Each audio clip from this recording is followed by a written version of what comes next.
보실 하나님의 말씀은 로마서 3장입니다. 신약 242페이지에 있어요. 로마서 3장 9절부터 18절까지 말씀입니다. 로마서 3장 9절부터 18절까지 말씀. 신약 242페이지에 있습니다.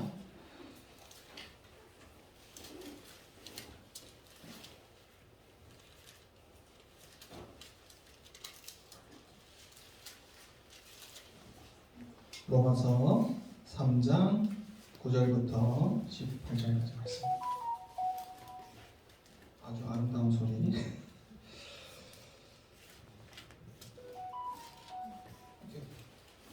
누구한테 나는 거예요? 3장 9절부터 18절까지 우리 한 절씩 읽도록 하겠습니다. 9절 먼저 읽을게요. 그러면 어떠하냐? 우리는 나으냐? 결코 아니라. 유대인이나 헬라인이나 다 죄 아래에 있고 우리가 이미 선언하였느니라. 깨닫는 자도 없고 하나님을 찾는 자도 없고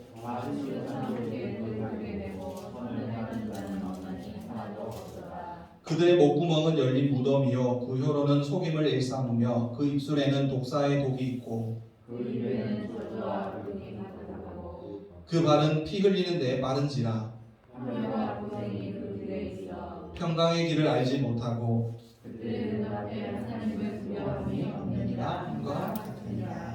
아멘. 됩니다. 할렐루야. 네, 반갑습니다. 우리 친구들 한 주 잘 지냈어요? 네, 계약하니까 어때요? 오랜만에 여기 윤구 왔거든요. 어때? 중학교 처음 가니까. 학교 가봤어? 어때? 아직 아무것도 모르겠어요. 이번 주 다 갔어? 이번 주 다 갔어? 그래. 적응한다고 바쁘지. 아마 적응한다고 새학기 학교 간 친구들도 있고 영상으로 이렇게 한 친구들도 있을 텐데 참 그동안 그치 편한 시간 그냥 다 지나갔다 그치.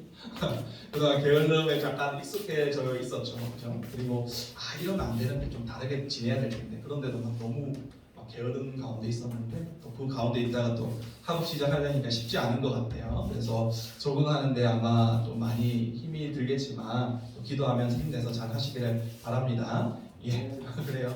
우리 서로 격려해줬으면 좋겠어요. 좌우로 또 앞뒤로 있는 친구들에게 사랑합니다, 축복합니다, 힘내라고 이렇게 좌우로 인사하고 좀 축복하는 시간 갖도록 하겠습니다. 예, 힘내세요. 예, 기도하고 있어요.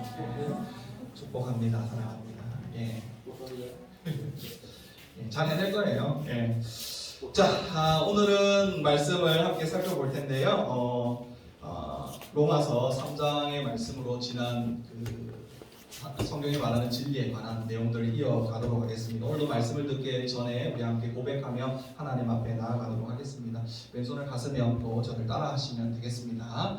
자, 고백하겠습니다. 하나님은 사랑이십니다. 하나님은 사랑이십니다. 나는 그 사랑 안에 있습니다. 나는 그 사랑 안에 있습니다. 이 시간 나의 마음을 그분께 열겠습니다. 이 시간 나의 마음을 그분께 열겠습니다. 나의 생각을 주님께 집중하겠습니다. 나의 생각을 주님께 집중하겠습니다. 말씀을 들은 만큼 행복해집니다. 말씀을 들은 만큼 행복해집니다. 말씀을 들은 만큼 반드시 변화됩니다. 말씀을 들은 만큼 반드시 변화됩니다. 아멘. 예, 오늘도 작은 입술에 또 작은 마음의 고백이지만 하나님께서 들으시고 귀한 은혜로 함께 해주실 줄 믿습니다. 자, 지난주죠. 네, 설교의 제목도 깨진 그릇인데 오늘도 또 깨진 그릇 그대로 이어서 또 우리의 모습이 하나님 앞에 귀한 그릇이었는데 왜 깨진 그릇으로 되었는가 그런 부분들을 좀 살펴보려고 합니다. 우리가 계속해서 얘기한 대로 성경의 진리를 보고 있습니다. 계속해서 보고 있는데 왜 여러분에게 이 진리를 또 전하고 우리 친구들이 이것을 본다고 했지요? 그 이유는 이 진리의 지식들을 통해서 하나님을 만나고 하나님의 은혜를 경험하도록 하기 위해서라고 여러 번 이야기를 했습니다. 그래서 이 중심을 오늘도 놓치지 말고 내가 하나님을 알아야 되겠구나. 그 은혜가 무엇인지 오늘도 경험해야 되겠구나. 중심을 가지고 말씀 들었으면 좋겠습니다. 저는요 새벽마다 늘 그렇죠. 저는 새벽 기도를 늘 하는데 새벽마다 여러분을 위해서 기도합니다. 하나님, 우리 친구들이 정말 예수님 만나고 변화돼서 생각과 가치가 변화되고 또 결국 삶까지 새로워지는 그런 은혜를 경험하게 해주세요. 이렇게 기도하고, 또 주님 안에서 꿈도 발견하고 또 비전도 발견해서 하나님 앞에서 그리고 사람 앞에서 멋지고 탁월한 삶을 세워가도록 하나님 인도해 주세요. 이렇게 기도하고, 교회는 다니지만 하나님도 예수님도 예수님의 그 십자가의 사랑도 전혀 알지 못하고 관심이 없는 그런 친구들이 주님의 귀한 은혜, 또 복음의 은혜로 뒤집어지는 그런 역사가 일어나도록 도와주세요. 이렇게 하고 기도를 합니다. 저는 정말 이 기도대로 여러분이 그렇게 되었으면 좋겠습니다. 저도 우리 선생님들도 간절히 기도하는 그런 바람이에요. 그런데 어떤 친구들은 이런 얘기를 들으면서 이런 생각을 할 수도 있을 것 같아요. 저는 괜찮은데요. 괜찮으니까 신경 안 쓰시면 좋을 것 같아요. 내가 어떻게 되든지 그건 내 문제니까 제가 알아서 할게요. 이런 생각들 말이죠. 그래요. 저와 우리 선생님들의 이런 기도와 또 관심이 부담스러운 친구들이 분명히 있을 거예요. 그러나 오늘 말씀을 통해서 죄에 대해서 그리고 죄 가운데 있는 우리의 상태를 안다면 이건 그냥 두고 볼 수 없는 일이라는 걸 여러분도 이해하게 될 겁니다. 우리 친구들 생각해 보세요. 사랑하는 친구나 가족이 생명이 정말 위급한 그런 순간에 놓여 있다면 우리 친구들 가만히 있을 수 있을까요? 그럴 수 없겠죠. 재빨리 내가 직접 가서 돕던지 아니면 주변에 도움을 구했을 겁니다. 만약에 가만히 무관심하게 사랑하는 가족이나 친구들이 다치거나 죽어가는 모습을 그냥 보고 있는 사람이 있다면 그런 사람들을 가리켜서 뭐라고 부르죠? 뭐라고 불러요? 미친놈, 사이코패스 이렇게 부르죠. 그러니까 그런 사람은 일반적으로 없다는 말이에요. 그러니 사랑하는 사람이 정말 위험한 상황에 있다면 누구든지 달려가서 돕는다. 그게 일반적인 반응입니다. 마찬가지입니다. 저와 우리 선생님들도 이 죄의 심각성 그리고 파괴력을 잘 알고 있기 때문에 그 위기에서 건져내고 싶은 거예요. 그 마음으로 기도하는 겁니다. 하나님께서 천하보다 귀하게 여기시는 그 사람이 그렇게 죄에 허우적거리다가 마지막을 맞지 않도록 정말 애를 쓰고 계시는 거예요. 그러니 우리 친구들 조금만 더 관심을 가지고 오늘 말씀, 사람의 영혼과 육체를 죽음으로 이끄는 이 죄에 대해서 다시 한번 깊이 생각해 볼 수 있기를 바랍니다. 오늘 말씀을 좀 듣기 전에 먼저 말씀의 이해를 돕는 영상 하나를 좀 보려고 합니다. 말씀의 전체적인 내용을 담고 있는 부분이기도 한데요. 참고로 여기서 이제 나레이션이 나오거든요. 이 나레이션 말하고 있는 사람은 사람이 아니죠. 나레이션 하고 있는 분은 하나님이다. 이렇게 생각하시고 영상을 보면 되겠습니다. 우리 함께 보도록 할게요.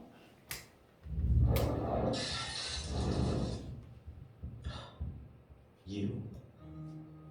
Look at your eyes. Look at them. Speckled. Colorful. Each one unique. And I created every one of them. I created everything. The universe and you. I gave you your personality. I made you pure. Complex.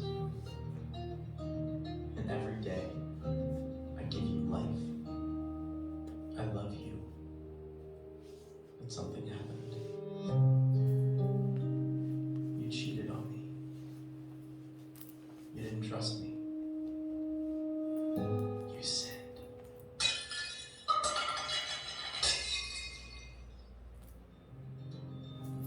You cut yourself off from me. And although you're still alive, you were slowly dying. So you looked for other things.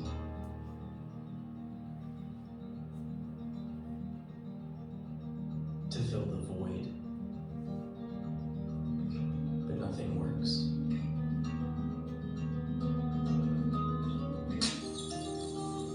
It just kills you faster. And it separates us more and more.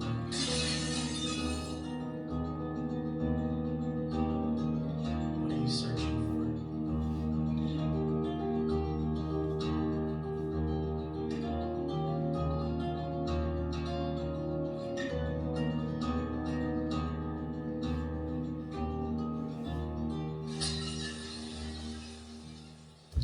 여기까지입니다. 원래 영상은 더 긴데요. 제가 한번 잘랐습니다. 복음에 대한 이렇게 영상인데요. 혹시 보신 친구들 있나요? 굉장히 유명한 영상인데 없어요? 그래 잘 됐네. 어쨌든 앞에서 이제 창조한 또 죄에 대한 부분들을 영상으로 좀 잘라서 봤습니다. 사람은 하나님의 형상대로 만들어진 아주 특별한 존재였습니다. 여기 영상에서 얘기하는 것처럼 말이죠. 이렇게 하나님께서 사람을 자신을 닮도록 만드신 그 이유가 뭐라고 했어요? 사랑과 교제의 파트너로 삼으시기 위해서, 그렇죠? 사랑하기 위해서 그렇게 사람을 지으셨습니다. 이런 인간의 위치는 모든 피조물 중에서 가장 뛰어난 곳이었어요. 시편 8편을 보면 이렇게 말씀하죠. 사람이 무엇이간데 주께서 그를 생각하시며 인자가 무엇이기에 주께서 그를 돌보시나이까. 그를 하나님보다 조금 못하게 하시고 영화와 존귀로 관을 씌우셨나이다. 이렇게 말씀합니다. 인간은 모든 만물 중에 가장 으뜸이 되고 하나님보다 조금 못하게 그러나 영화와 존귀로 관을 씌운 그런 특별한 존재였다라는 말이에요. 여기서 하나님보다 조금 못하게 만드셨다는 말은 곧 사람이 스스로 하나님이 될 수 없고 다만 하나님을 의지해서 그렇게 사는 존재로 지으셨다라는 말입니다. 여러분 에덴 동산 중간에 있었던 두 나무를 한번 기억해 보십시오. 두 나무 나오죠? 무슨 나무였어요? 하나는 오른쪽에 왼쪽에 보이는 건가? 왼쪽에 보이는 뭐예요? 무슨 나무를 두셨죠? 기억나죠? 예. 저기 왼쪽에 맞죠? 왼쪽에 보이는 게 생명나무, 그리고 하나는 선악과. 이렇게 동산 중앙에 하나님께서 이 두 나무를 심어 놓으셨습니다.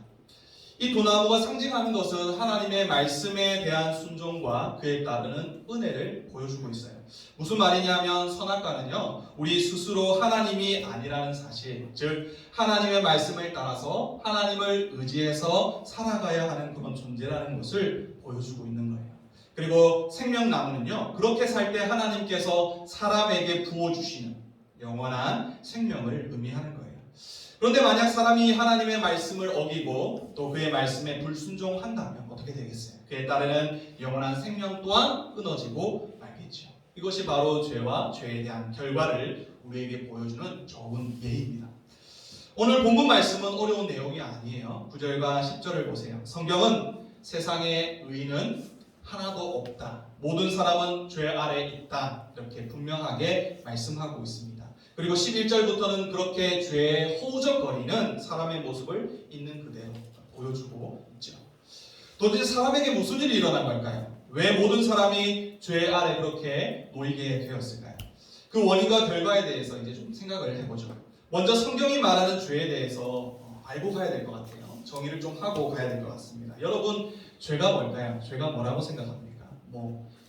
다양한 생각들이 떠오를 거예요. 거짓말하는 것, 또 다른 사람을 이렇게 욕하는 것, 또 다른 사람에게 잘못하는 것, 여러 가지가 이렇게 머릿속에 생각이 날 텐데, 보통 우리가 죄라고 하면 법적으로 문제가 되는 것들, 또는 도덕적이나 윤리적으로 좀 문제가 되는 것들을 딱 떠오르고 생각하곤 합니다. 그런데 성경이 말하는 죄는 조금 달라요. 다르다기보다는 그 범위가 훨씬 넓다는 말이에요.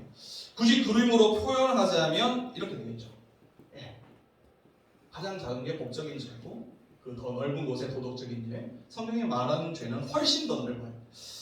이걸 이해하기 위해서 좀 어렵기는 하지만 성경의 원래 단어, 이 죄라는, 우리는 한글로 죄라고 했지만 성경에 원래 어떻게 그 단어를 쓰고 있는지 좀 봐야 됩니다.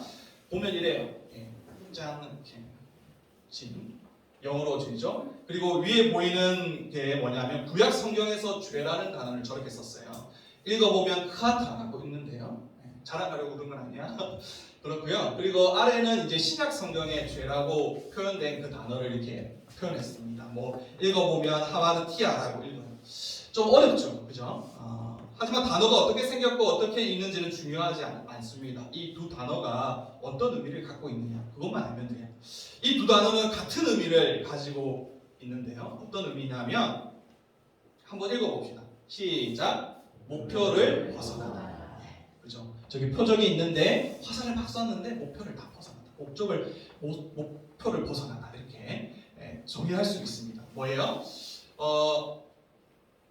이 목표를 벗어나는 것을 말하는데 이 목표가 뭐냐면 이 하나님의 목적이에요. 그게 뭡니까? 하나님께서 사람을 왜 지으셨어요? 사랑과 교제의 파트너로 지으셨습니다. 하나님의 말씀과 은혜 아래 살도록 하기 위해서 그렇게 사람을 지으셨어요. 이것이 사람을 향한 하나님의 목표였고 목적이었습니다. 거기에 벗어나는 것, 그것이 바로 죄입니다. 좀 더 간단하게 성경이 말하는 것을 조금 간단하게 설명을 하면 성경이 말하는 죄의 본질은 하나님을 떠나는 것이에요. 그러니 죄라는 것은 하나님과 사람 사이의 관계를 갈라놓는 것, 이렇게 정의할 수 있을 겁니다. 이렇게 정의하면요, 회개라는 단어도 굉장히 명확해집니다. 회개라는 말은 단순히 내가 잘못했습니다, 하나님 용서해 주세요, 이렇게 고백하는 정도가 아니겠죠. 다시 하나님의 목표에 도달하는 거예요. 어떤 목표요? 하나님과의 관계 속, 사랑의 관계 속 관계를 다시 회복하는 것. 주님의 은혜 가운데 다시 나아가는 것. 이것이 바로 회개입니다. 이렇게 지금까지 죄가 무엇인지 우리가 함께 먼저 정의를 살펴봤습니다. 이제 이 죄의 원인과 결과를 좀 생각해보고 말씀을 마치려고 합니다. 죄가 하나님으로부터 멀어지는 것, 하나님과의 관계를 갈라놓는 것이라고 했는데 왜 이런 일이 사람에게 일어난 것일까? 이 질문의 답을 찾기 위해서 우리는 처음 죄를 지었던 그 이야기를 좀 찾아봐야 하는데 바로 아담과 하와의 이야기겠죠. 창세기 3장 5절부터 6절까지의 말씀입니다. 우리 함께 이 말씀 조금 길긴 한데 한 목소리 한번 읽어보도록 하겠습니다. 왜 죄에 빠지게 되었는지, 하나님과 관계가 멀어졌는지 한번 생각하시면서 한 목소리 읽습니다. 시작! 너희가 그것을 먹는 날에는 너희 눈이 밝아져 하나님과 같이 되어 선악을 알 줄 하나님이 아심이니라. 여자가 그 나무를 본즉 먹음직도 하고 모함직도 하고 지혜롭게 할 만큼 탐스럽기도 한 나무인지라. 여자가 그 열매를 따먹고 자기와 함께 있는 남편에게도 주매 그도 먹은지라. 아멘. 아담과 하와는 뱀의 거짓말에 속았습니다. 그리고 하나님과 같이 되려고 했어요. 내가 하나님이 되려고 한 거예요. 하나님의 말씀과 은혜 아래 머물면서 하나님의 사랑의 파트너로서 살아가는, 하나님께서 이렇게 정하신 삶에서 벗어나서 내가 하고 싶은 대로, 내가 원하는 대로, 내 마음대로 하고 싶었던 거죠. 이 마음이 뭐냐 하면 바로 교만입니다. 여기에서부터 죄가 시작된 거예요. 내 마음대로 하고 싶다. 이 교만의 마음이 불순종으로, 그리고 이 불순종이 하나님과의 관계에 깨어짐으로 그렇게 사람은 죄에 완전히 묶여버리게 된 거죠. 그렇게 하나님의 사랑에서, 하나님의 은혜에서 떠난 사람이 어떻게 되었을까? 앞선 영상에서 본 것처럼 꺾여진 그 꽃과 같이 점점 시들어져 가는 거예요. 죽지 않기 위해서 다른 것들로 열심히 이겨내려고 하지만 점점 더 빨리 죽음으로 달려가는 거죠. 그것이 바로 사람의 형태, 현재 상태, 즉 죄의 결과입니다. 사람들은 빈 땅콩처럼 허전한 마음이 하나님과의 관계에서 끊어진 데서 온 것임을 모르고 열심히 다른 것들로 채워가요. 그 마음. 돈이나 명예나 다른 사람과의 관계들, 그리고 외모나 성적이나 성공이나 쾌락들, 이런 것들을 계속 찾아서 마음속에 채우려고 하죠. 왜냐하면 허전한 마음을 잊기 위해서요. 하지만 금방 시들해져 버리곤 합니다. 그렇죠? 여러분 뭔가 즐거운 일을 발견했다가도 금방 시들해져 버려요. 그래서 점점 더 많이, 그리고 더 새로운 것들을 새로운 자극을 찾기를 원해요. 그래서 계속 찾아다니죠. 그러나 결코 영원한 만족은 없어요. 그리고 그렇게 사람은 계속해서 막연한 불안감과 결핍 속에서 그렇게 죄 가운데 살다가 결국 영원한 죽음으로 향하는 겁니다. 하나님과의 영원한 단절, 즉 어디에요? 그것이 지옥으로 가는 거죠. 사람들은 죄에 너무나 익숙해져 있습니다. 그래서 도무지 이 문제의 심각성을 알지 못해요. 이 예를 좀 들려고 하는데 톨스토이의 우화에 이런 얘기가 있습니다. 어느 날 물고기들이 사람들이 대화하는 그 이야기를 엿듣게 되는데 무슨 얘기였냐면 물고기에게 가장 중요한 것은 물이다, 이런 얘기를 듣게 되었어요. 물고기들이 그토록 중요하다는 물이 무엇인지, 근데 정작 그 물고기들은 몰랐던 거예요. 그래서 늙은 물고기에게 찾아가서 이것이 무엇인지 물어보았습니다. 그리고 늙은 물고기는 이렇게 답을 주었지요. 우리가 그 속에 살고 있는 게 바로 물이야. 우리의 온몸이 언제나 그 물에 적셔 있고 날마다 그 속에서 살아가고 있기 때문에 우리는 느끼지 못하고 생각조차 하지 못할 뿐이야. 우리는 그런데 그 안에서 살아가고 있어. 그렇게 얘기를 했습니다. 이 물고기들처럼 사람도 죄에 너무나 익숙해져 생각조차 하지 못해요. 그 죄가 얼마나 심각한 것인지, 사람을 얼마나 비참하게 만드는 것인지 모르고 지나간다는 거예요. 오늘 말씀 11절에서 이렇게 말씀하죠. 깨닫는 자도 없고 하나님을 찾는 자도 없다. 죄에 익숙해져 버린 사람의 모습입니다. 그래서 누군가 알려줘야 하는 거예요. 하나님의 말씀을 전해야 하는 거죠. 이 말씀을 듣고 하나님의 은혜를 입은 자들은 깨닫고 하나님께로 돌아오는 거예요. 근본적인 문제를 해결하는 거죠. 저와 여러분이 그런 사람이 될 수 있기를 간절히 소망합니다. 오늘은 이렇게 가장 근본적이고 심각한 문제인 죄에 대해서 함께 살펴보았습니다. 다음엔요, 정리하면 이런 내용이겠죠. 다음은 이 죄에 대해서, 이 심각한 죄를 우리가 어떻게 이겨야 될까, 무엇으로 극복해야 될까, 이런 방법에 대해서, 그 유일한 길에 대해서 한번 살펴볼 거예요. 자, 오늘 말씀을 들으면서 좀 정리하려고 하는데, 우리 친구도 오늘 말씀을 들으면서 죄 무엇인지 알게 되었고, 또 죄의 결과로 나타나는 그 원인과 결과를 한번 살펴봤습니다. 우리 친구들이 이 말씀을 들으면서 어떤 생각을 했습니까? 우리 친구들이 정말 나는 문제가 있어, 제 가운데 있구나 라는 것을 생각하셨나요? 하나님과의 관계가 어떤지 한번 생각해 보셨습니까? 하나님과의 관계가 여러분에게는 어떤 의미가 있습니까? 스스로 한번 이 말씀을 들으면서 지금도 좋고 집에 돌아가서도 좋고 한번 생각해 보시길 바랍니다. 저는 오늘 말씀을 통해 여러분이 죄가 정말 심각하구나, 내가 가진 모든 문제의 원인이 바로 죄였구나, 하나님께서 여러분에게 지혜와 은혜를 부어주셔서 깨달을 수 있기를 간절히 소망합니다. 우리는 하나님이 아니면 안 되는 존재입니다. 그렇게 지음을 받았어요. 하나님이 아니면 헤매낼 수밖에 없는 인생이에요. 다른 걸로 채우려고 해도 채워지지 않는 그런 마음을 가지고 있는 사람들이 바로 저와 여러분입니다. 그 문제를 해결하려면 무엇으로 채워야 돼요? 하나님의 사랑과 은혜로 채워야 되는 거예요. 그분과 함께 있을 때에만 참된 만족이 있습니다. 그런데 이 죄가 그것을 막고 있어요. 나도 모르는 사이에 이 죄는 우리의 마음을 좀먹고 조금씩 영원한 상황으로 데려가고 있는 거예요. 여러분, 무서운 전염력을 가지고 있는 이 코로나, 여러분 무섭습니까? 내가 걸리면 어떡하지? 이런 생각을 하고 계세요? 그런데 이 코로나도요, 죄로부터 시작된 하나의 작은 열매에 불과하다라고 생각하시면 될 것 같아요. 이 죄로 인해서 일어난 엄청난 일들을 생각해 본다면 코로나는 굉장히 작은 것 중 하나에 불과합니다. 우리 친구들이 그것을 깨달을 수 있기를 바라요. 그리고 이 문제를 빨리 해결하면 할수록 여러분의 인생은 달라질 겁니다. 이런 은혜가 저희 모두에게 있기를 주님의 이름으로 축복합니다. 자, 우리 이 시간 말씀을 기억하면서 조금 기도했으면 좋겠습니다.